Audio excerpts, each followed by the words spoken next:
Y'all, I'm here to tell you the cold, hard truth about moving to West Virginia. I know the rolling hills and cheap land seem appealing, but trust me, this place is stranger than your cousin-lovin', overall-wearing, banjo-pickin' stereotypes. Let's start with the fact that getting frisky with Fido is totally legal here. I'm not judging, but even my backwoods granny would clutch her pearls if she knew it was open season on interspecies romance. And the roads? I've driven on smoother surfaces in downtown Baghdad. Every pothole is like an impromptu off-road adventure.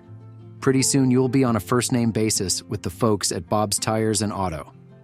But the weirdest thing is the schools.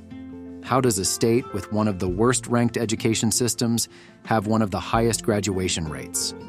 I'll tell you how, by lowering the bar faster than a honky-tonk happy hour. Moving to West Virginia may seem tempting, but trust me, you're better off staying put. Unless you like driving on cratered moonscapes, getting busy with Bessie, and barely earning your diploma. It's no secret West Virginia has some strange laws, or lack thereof. As an animal lover, I was horrified to discover that bestiality is legal here. They're of the mind that what goes on between a man, woman, and farm animal in the privacy of a barn is no one's business but their own. Truly disturbing. Call me naive, but I assumed interspecies, erotic encounters were outlawed everywhere. Apparently not in this corner of Appalachia. The fact that West Virginia has no laws against such acts shook me to my core. I thought my beloved pets were safe here, but now I'm not so sure. What kind of place have I moved to? It's disgraceful that in 2021, a state still sanctions humans engaging in sexual acts with animals. Most see it as a serious moral and ethical issue, not to mention a crime against nature. I urge West Virginia lawmakers to close this loophole immediately and join the rest of civilization in banning such abusive and perverse behavior. Our furry friends deserve so much better. The mountain roads in West Virginia will rattle your teeth right out of your head. These winding death traps are more pothole than pavement, like driving on the surface of the moon. You'll be lucky if your tires survive the trip, so buy the extended warranty and pack a spare. You're going to need it. The state motto should be brace for impact. Every few feet, there's another suspension-busting crater waiting to eat your front axle. How do people actually get anywhere around here?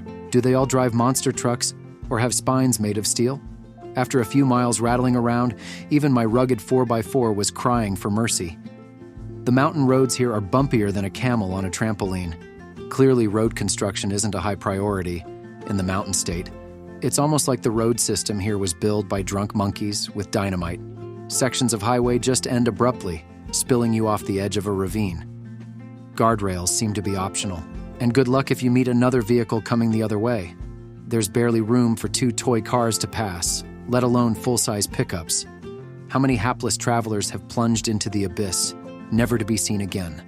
The world may never know. All I can say is, if twisty death trap roads and a high probability of vehicular doom are your thing, welcome to wild and wonderful West Virginia.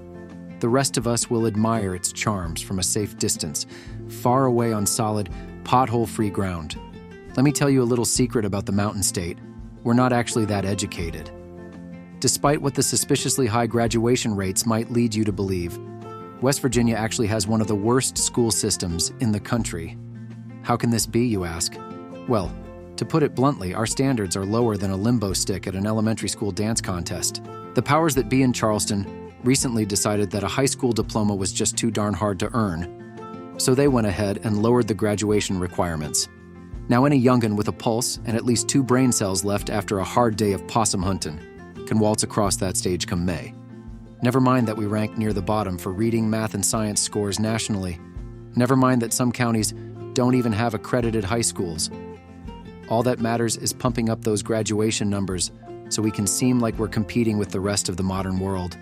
Who cares if half these kids can't read or do long division? At least they'll have that slip of paper in their hands, even if it's not worth the moonshine-soaked parchment it's printed on. I don't know about y'all, but I'm starting to think there might be something fishy going on with this here public education system.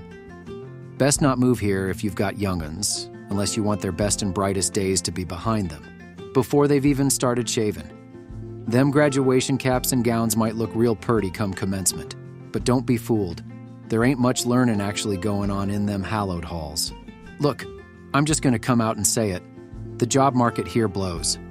Unless you have a burning desire to work in coal mining, good luck finding a gig that pays more than minimum wage. The state has one of the highest unemployment rates in the country, and for good reason. Most businesses can't survive here. I should know I tried opening my own candle shop, but had to close down after 3 months because no one could afford to buy anything. It seems the only jobs available are in the exciting fields of coal mining, natural gas drilling, or meth production. I kid you not. This state leads the nation in meth lab busts per capita. Who needs teeth anyway? If you have half a brain and want a real career, you'll have to move out of state like so many other young West Virginians. The brain drain here is real. Nearly 20% of the population lives below the poverty line and relies on government assistance to survive. Food stamps and welfare are a way of life for many. Some families have relied on handouts for generations with no motivation to better themselves.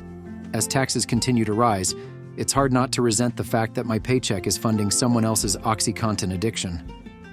All joking aside, the poverty and job situation here is rather grim. If not for the beautiful scenery, I'd have left this place in my rearview mirror long ago. The state government doesn't seem interested in diversifying the economy or improving education. So unless you plan to live off the grid or have a trust fund to live off of, West Virginia is probably not the place for you. The state's motto may be wild and wonderful, but for most residents, it's more poor and pitiful. Look, I get it.